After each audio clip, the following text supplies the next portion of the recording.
যদি কোনো এমএলএ বা এমপি তিনি যদি নিজে কোনো অফেন্স করে থাকেন, সেই জন্য আমার মনে হয় সেটা ধরনের, কারণ কেউ যদি কাউকে একটা ফ্রি আপনি যে এমএলএ করা হলো বা এমপি করা হলো, তুমি নিজের মতো করে কাজ করো, তার মানে এই নয় যে তাকে করাপশন করার লাইসেন্স দিয়ে দেওয়া হয়। মণিশঙ্কর দা, এটাই যে পদের অপব্যবহার বা অপব্যবহার, সেটা হচ্ছে ইন্ডিভিজুয়াল লোকের। কারণ দেখুন, আপনি যখন একটা বলরামপুর, পুরুলিয়ার বলরামপুরে কোন একটা পঞ্চায়েতের কাউকে প্রধান হিসেবে দাঁড় করাবেন, আপনাকে ওখানকার লোককে ক্লাস করতে হবে।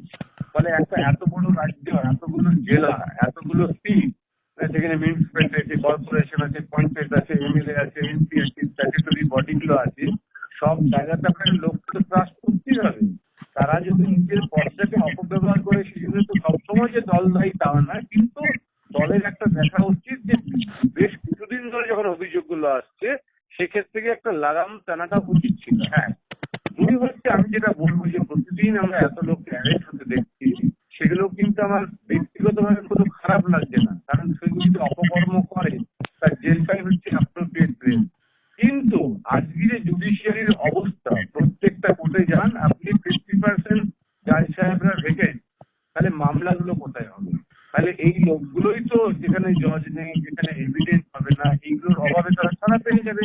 তাহলে আমি যদি মনে করি যে বিচার ব্যবস্থার মাধ্যমে এদের বিচার দেবো যারা করাপশন করেছে, তাহলে জুডিশিয়ারিটিকে আমাকে আগে পোক্ত করতে হবে। সেই জায়গাটায় কিন্তু কারো কোনো হুঁশ নেই।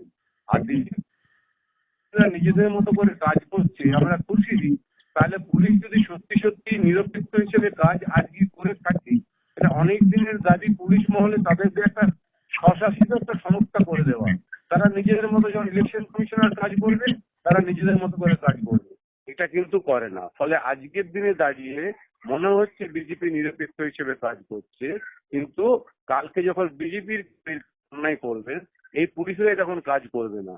সেই জায়গা থেকে তখন আমরা দেখবো, কিন্তু এখন মূল্যায়ন করাটা ঠিক হবে না। যা জিতেছে, কিন্তু কিছুদিন পরে আমরা সেটাই দেখতে চাইবো যে পুলিশ নিরপেক্ষ হিসেবে কিভাবে কাজ করছে। কিন্তু আমরা এখন যেটা আমি বলতে চাই সেটা হচ্ছে যে শুধু অ্যারেস্ট করলে হবে না, জুডিশিয়ারিটিকে একটুখানি বিচারটা ঠিক মতো হয় এবং এটা বেরিয়ে না যায়।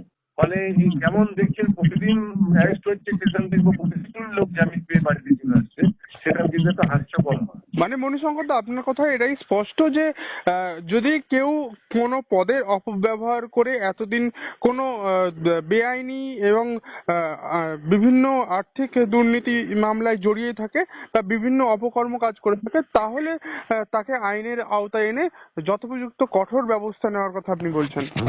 হ্যাঁ, কঠোর ব্যবস্থা নিয়ে, কারণ আমাকে যদি অ্যারেস্ট করা হয়, আমি নিশ্চয়ই কোনো অফেন্স করেছি বলে অ্যারেস্ট করা হলে, তাহলে যদি দেখা যায় যে কেউ একজন কমপ্লেন করলো আর তাকে অ্যারেস্ট করে নেবে, এটা যদি একটা ইনস্ট্রাকশন হয় হোম মিনিস্টারের, তাহলে সেগুলো তো আবার আর একটা লজ্জাজনক হয়ে যাবে যখন কোর্ট বলবে সে ঠিক, আমরা কিছুই পাওয়া গেল না। সেই জায়গাটা আগে অ্যালিগেশন গ্রুপে প্রাইমা ফেসি ইনকোয়ারি করে তারপরে করা হচ্ছে। আগামী দিনে কখনো তদন্ত চলাকালীন দেখা গেছে যে অভিযোগ উঠেছে, সেই তার তথ্য প্রমাণ, যথোপযুক্ত তথ্য প্রমাণ সিবিআই বা ইডি বা কোথাও আপনি দেখুন না আজকে যে ছেলেটা আত্মহত্যা মারা গেল, সেখানে যাকে অ্যারেস্ট করলো সেই ছেলেটাই দেখবো, সেই ছেলেটা ভুল লোককে অ্যারেস্ট করে নিয়ে এসেছিল।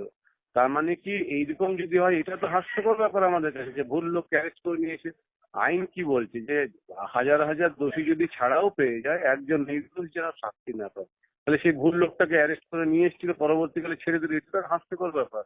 সেই জন্যই যে মানে শুধুমাত্র একটা চমক দেখানোর জন্য প্রতিদিন সকাল থেকে সন্ধ্যে অ্যারেস্ট করলাম, কিন্তু দেখা গেল কদিন পরেই জজ সাহেব মন্তব্য করলো এর বিরুদ্ধে যে অভিযোগ করা হচ্ছে তার কোনো পিস অফ ডকুমেন্ট কাছে নেই, ফলে একে বেল দিল। সেটাও কিন্তু হাস্যকর ব্যাপারই হবে।